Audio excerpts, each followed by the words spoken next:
Good morning, જય સ્વામિનારાયણ, જય શ્રી કૃષ્ણ. કેમ છો બધા? સ્વાગત છે તમારું અમારા મિની વ્લોગમાં. તો જો રોટલો વઘારું છું સવારમાં. કાલે બનાવ્યા હતા તો ઘણો વધ્યો તો. કોને કોને વઘારેલો રોટલો ભાવે છે કહેજો મને. તો જુઓ સરસ રોટલો વઘારાઈ ગયો છે. નીકુજી આરતી કરે છે.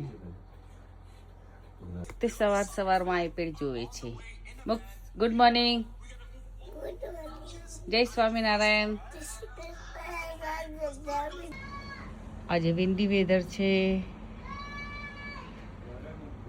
2 ડિગ્રી ટેમ્પરેચર છે, પણ -8 ફીલ લાઈક છે. આજે ઠંડી વધારે છે, પવન વધારે છે.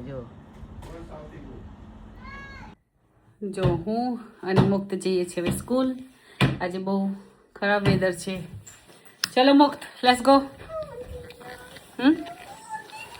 ના ઉડી જવાય હવે, આવતો નથી પવન. જો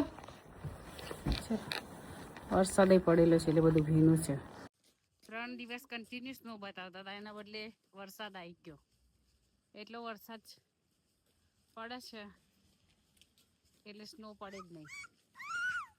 જો મુક્ત દીવા છે, પવન પકડ્યો છે બેટા. જો આજે પવન બહુ છે, છત્રી એક આગળ થઈ જાય છે. જુઓ આવું વેધર હોય એનું, ઠંડી, વરસાદ અને વિંડી, એટલે છત્રી તમારી કાગડો થઈ જાય. હાથમાં છત્રી એ રહેતી નથી. તો ચાલો ઘરે જઈને મળીએ આપણે. હાથ બહુ ઠરી ગયા છે. જો મુક્તને લેવા જવાનો ટાઈમ થઈ ગયો છે. પવન બહુ છે, લેવા જઈશું હવે. આજે હરીને ક્રિકેટ ક્લબ પણ છે, એટલે હરી ક્લબમાં જશે, નીકુ આવશે. એટલે છોકરાઓને કંઈક ને કંઈક એક્ટિવિટી કરાવતા રહેવું પડે, ઘરે બોર થઈ જાય. આમાં સમરમાં તો કંઈ જવાનું હોય નહીં, એટલા માટે બોર થઈ જાય. એટલે છોકરાઓને મુખ્ય ક્લબમાં કેવી રીતે.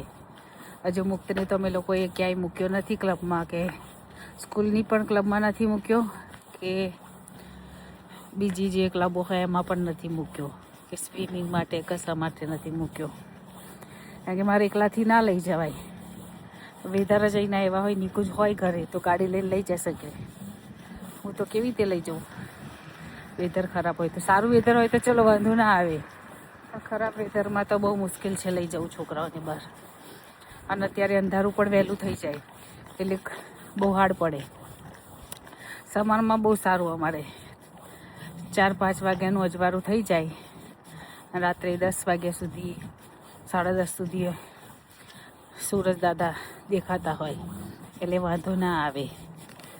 તો ચાલો મુક્તને લઈ લઈએ, પછી મળીએ. જો મુક્ત આવી ગયો છે સ્કૂલથી. હેલો કર દે. થાકી ગઈ નહીં, થાકી ગયો. ના ઉચકાય. જો આ ઝાડુ જેકેટ પહેરીને તને ઉચકાય ના? ઉચકાય બેટા. જો ભાઈ તને બધા જોવે કે છે મુક્ત કેવું ઉચકાવે છે.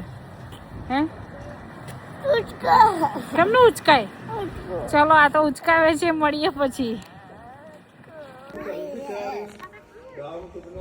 જો આ 2 આઈપેડ જુએ છે સાથે બેસીને.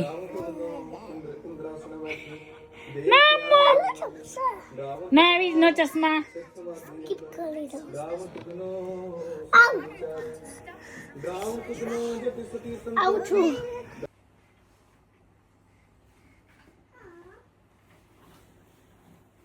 જો આજે હું બનાવું છું વઘારેલી ખીચડી. કેવી રીતે બનાવું છું બતાવું તમને. તો તેલ મૂકી દીધું છે, એની અંદર રાઈ જીરું નાખી દીધું છે, હિંગ નાખી દીધી છે, તમાલપત્ર, વઘારના લાલ મરચાં, તજ, લવિંગ, 2-4 કાળા મરી, સિંગદાણા છે, લીલી લીમડી છે,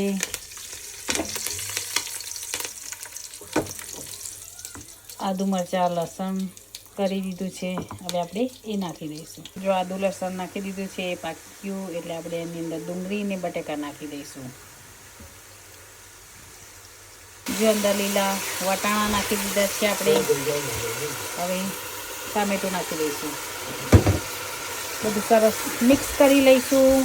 અમે આવી રીતે છૂટી ખીચડી બનાવીએ છીએ, કુકરમાં નથી બનાવતા. અને વધારે બનાવવાની હોય એટલે આમાં ઇઝીલી થઈ જાય, પેલું 2 કુકરમાં કરવું પડે. એની અંદર ખીચડીનો મસાલો હું એસ દીપક નડિયાદ જે છે એનો ખીચડીનો મસાલો વાપરું છું, એ નાખી દીધું છે. થોડું ધાણા જીરું પાવડર નાખ્યો છે અને લાલ મરચું નાખ્યું છે. બધું સરસ મિક્સ કરી લઈશું. જો સરસ કલર આવે છે ને.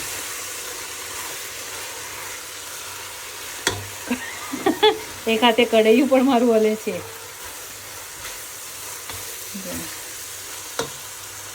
3 ચમચી જેટલું મીઠું નાખે છે, તમારે ટેસ્ટ મુજબ નાખવાનું. ખીચડી તો જો કે બધાને આવડે, પણ મારી સ્ટાઇલથી બનાવું છું.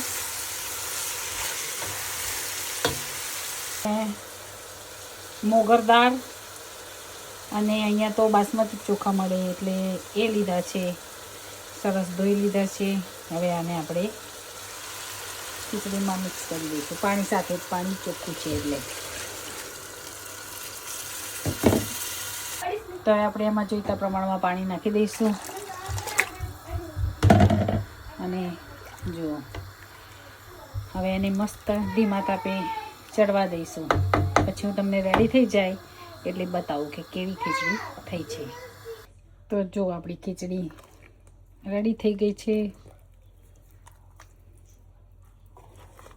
જેને જેને ખીચડી ખાવી હોય વઘારેલી, એ આવી જાઓ અમારા ઘરે યુકે.